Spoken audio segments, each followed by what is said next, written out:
लोगों ने ऐसा कर दिया है कि बिहार यूपी ना हो गया। पता नहीं कैसे लोग हैं कि इनको हर वक्त टारगेट किया जाता है। कोई लात मारने की बात करे, कोई जूता मारने की बात करे, कोई गाली दे दे, कभी कुछ बोल दे। हो क्या रहा है ये? अब ऐसे व्यक्ति को, मुझे तो लगता है कि राज ठाकरे को तो पकड़ के बिहार में लाना चाहिए। अगर लात मारने की बात है तो ऐसा थोड़ी ना कि यहां बिहार के लोगों को लात मारना नहीं आता है। राज ठाकरे एक बार आए, लात मार के हम लोग दिखाएंगे कैसे मारा जाता है। देखिए अभिषेक जी, ये सिर्फ बिहार और यूपी का मामला नहीं है। उन्होंने अन्ना मलाई को रसमलाई कर दिया, बजाओ लुंगी उठाओ लुंगी बजाओ पुंगी वाली बात कर दी।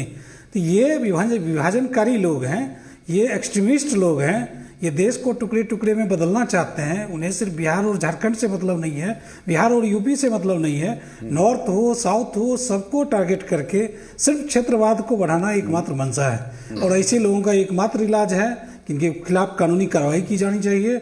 और मैं तो समझता हूँ बिहार के लोग हों, यूपी के लोग हों, या देश के अंदर किसी भी राज्य के कोई भी व्यक्ति क्यों ना हो, उनको संविधान यह अधिकार देता है कि देश के अंदर किसी भी कोने में जाकर सुगमता पूर्वक और सम्मान पूर्वक नौकरी करने का, व्यवसाय करने का, या फिर अन्य किसी तरह के कार्यक्रम को या एक्टिविटी को करने का अधिकार है। तो राज ठाकरे जैसा व्यक्ति कौन होता है जो तय करे कि कौन सी भाषा बोली जानी चाहिए और किन लोगों को कहाँ पे रहना चाहिए?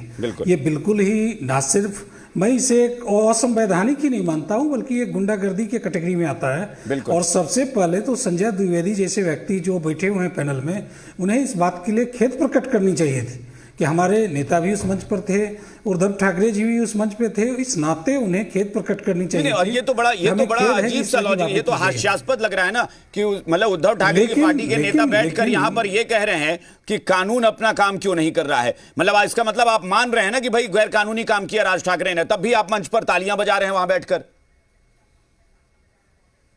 नहीं, सबसे दुखद है कि ये जस्टिफाई कर रहे हैं और बार बार सरकार को कोस रहे हैं। तो सबसे पहले तो अपने पार्टी प्रमुख को ये सलाह दे कि कम से कम उद्धव ठाकरे अगर राज ठाकरे जी से अलग मत रखते हैं तो उन्हें माफ़ी मांगनी चाहिए, चाहे अन्ना मलाई जी से माफ़ी मांगने की बात हो या बिहार और यूपी या हिंदी भाषी लोगों से माफ़ी मांगने की बात हो।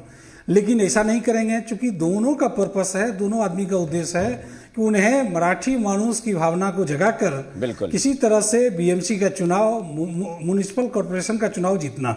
और इसी आधार पे इन लोगों ने फील्डिंग किया है और उसी फील्डिंग के आधार पर ये लोग इस तरह का माहौल क्रिएट कर रहे हैं। लेकिन जनता जागरूक है और मैं समझता हूँ कि आज देश की जनता किसी भी क्षेत्रवाद, भाषावाद कि किसी भी जाल में फंसने वाली नहीं है। भारत के लोग साथ रहते हैं, साथ जीते हैं, साथ मरते हैं।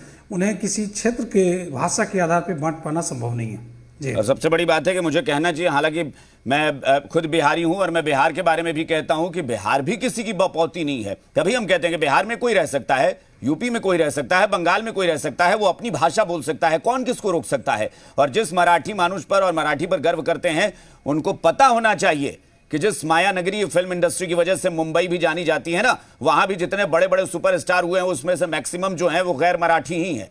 तो ये भी कोई भूल ना करे इस तरह की कि मराठी बोलकर आप बहुत भावनाओं को भड़का लेंगे। डॉक्टर संजय।